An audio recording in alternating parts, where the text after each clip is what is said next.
Good morning again. Jim Townsend here. I hope my sound is working a bit better today.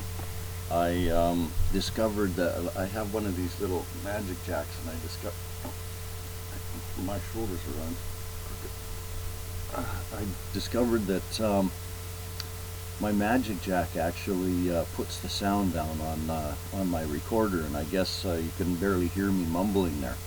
So just to give you some information, some people to answer some of the questions. I'm sorry about the sound quality, and I will get one of those little microphones there. Somebody made me a donation yesterday, so I can go out and get one.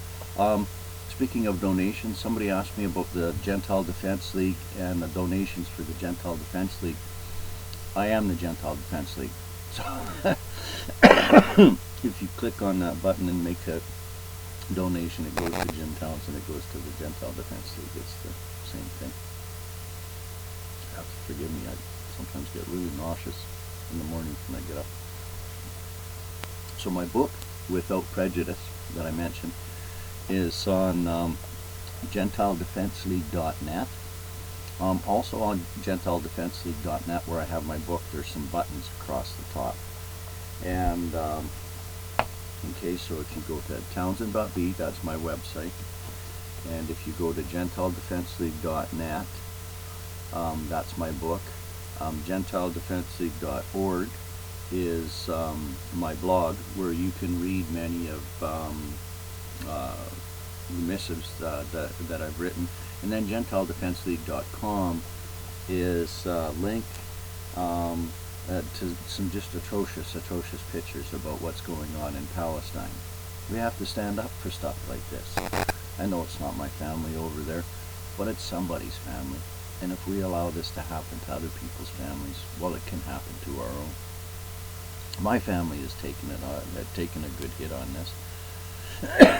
Believe me. My eldest daughter wrote Datamorph with me. She's really quite brilliant, and sat on my lap as a little one, so she played with computers. She had her thumb in her mouth. She was playing on the computers. That's how long she's been doing it. She is a computer professional. Poor girl has really taken it on the chin too. All of her school years, she was always honors, honor roll, and a million awards. She's just a super overachiever. And unfortunately, though, she graduated grade 12 with honors with distinction, but the high school wouldn't accept her scholarship applications because CRA was buggering around with them at that point in time, and had written them a letter, I guess, and said don't give her any scholarship applications unless her parents do their income taxes. Well, I paid my income taxes all my life. You know, I'm not a deadbeat type of a person or whatever, and I don't believe I don't believe in income tax anymore. So now the comment I made about deadbeat, I really shouldn't, because I know that tax protesters are not deadbeats. But that was my attitude at that point in time. See, my fall from grace was being a computer professional, and I'd seen all this child pornography on the internet and everything. And I wrote a 3-inch thick report and brought it to the RCMP. Well, soon after that, our life just fell apart, and it is so bizarre. And it's really odd, you know, when you live in a mind-controlled society, when you try to tell people what's happening in your life, they can't do that, can they? They do whatever the hell they want, and they just lie. They make up their own little records. They get you in their little court where they're shooting fish in a barrel, and they go, oh, our records, you know. Make you swear to tell the truth on the biggest book of friggin' lies you ever seen in the universe. So Crystal, man, get back to Crystal. She really has paid through the nose. She decided that she wasn't going to even get a social insurance card. Well, it didn't really matter. Actually, you know, she wanted to get a job at McDonald's in grade 12, and I said, no, Crystal, you know, that's you know, I'd rather you just stick to school. And then I'll tell you what, at the end of the school year, I'll take you down to the Oilmen's convention at Calgary Stampede Grounds. I know a lot of oilmen, and I'll introduce you around and see about a job. Well, her first job out of the gate was as a network administrator What was that engineering company now? Because I know the guy that owns it too, but I can't recall it at the moment. But they just loved her there. She was an overachiever and everything else. Well, she didn't have a social insurance card, and she kind of drug it out for as long as she can, but it became obvious that she wasn't getting one, so they fired her, but they held back the taxes anyways and gave them to the government without even a social insurance card. Well, then she got a job for Tipper Richardson, because she went into their office and asked them, "You just pay cash?" And they got, "Oh, no, we pay cash." Well, first paycheck, there it is, the deductions off of her check. "Well, we have to deduct that. You don't have social insurance card, so we just gotta take it and give it to you." No agenda to do it or anything else. And by the way, you don't have to collect taxes for CRA either. What else did I want to say?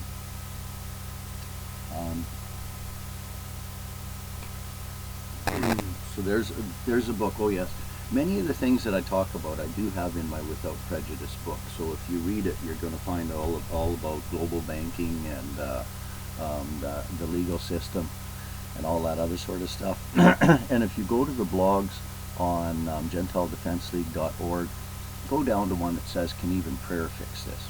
Now that's all about the child pornography and how to trace route where it's all coming from and stuff like that. And you see that this smut that's being put on the net is being put on there by major corporations. Chorus Hyde is a global corporation, and I traced a lot of that stuff back to them, and it's the most despicable stuff, and there's more of it all the time.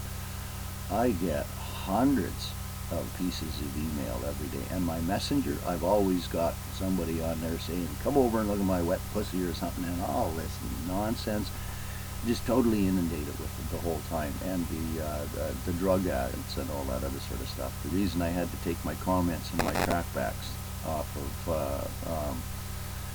my GentileDefenseLeague.org is because it was just all this smut and just a constant string of it. You see, they're trying to bait people and go, "Oh, do something about the internet," and all this sort of stuff. Don't do it. It's a canard. Don't fall for it. Go to Can Even Prayer Fix This and look at how to trace route this stuff yourself, and then write a report. But do it with a few of your neighbors, and go down to your local constabulary and say, "Look, you don't need to shut down the internet. You just need to go to these people and smack them in the head and say, 'Get that shit off of there quick.' Trying to mind control us all with all this crap." Stand up for the truth. You see, that's why I started the Gentile Defense League. We have the ADL and the JDL, and the ADL actually goes into police offices all over America and give training programs on hate literature and racial prejudice and something more. You've never read hate literature in your life until you've read the Torah. And I really urge all of you, get yourself an Old Testament and read it for yourself. You know, people think that religion is just innocuous and all that other sort of stuff. No, it's not. And even these people knocking on your door 4 or 5 times a week want to teach you all about God. Half of them really don't know what's in that Bible. So the reason I started the GentileDefenseLeague.net is because I realized that one man telling the truth can take down 1,000,000 liars. And that's all you got to do. You got to tell the truth, because the truth is never ever racial, anti-Semitic, or anything else. It just is what it is.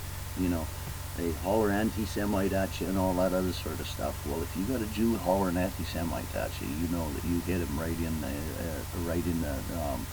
in the lie, because they don't like that. You know, it's like Christ says in John 8:42. People are the children of Satan. He was a murderer, and he was not able to abide in the truth. I know people that speak 6 languages and can't tell the truth in any one of them. It's actually a comment I made to Bernie Pataki, one of the British, he was part of the British royal family of Poland. And boy, I tell you, therein is a story about how the Second World War started. And by the way, it was Poland that attacked Germany and not vice versa. Here's one thing about Nazi Germany.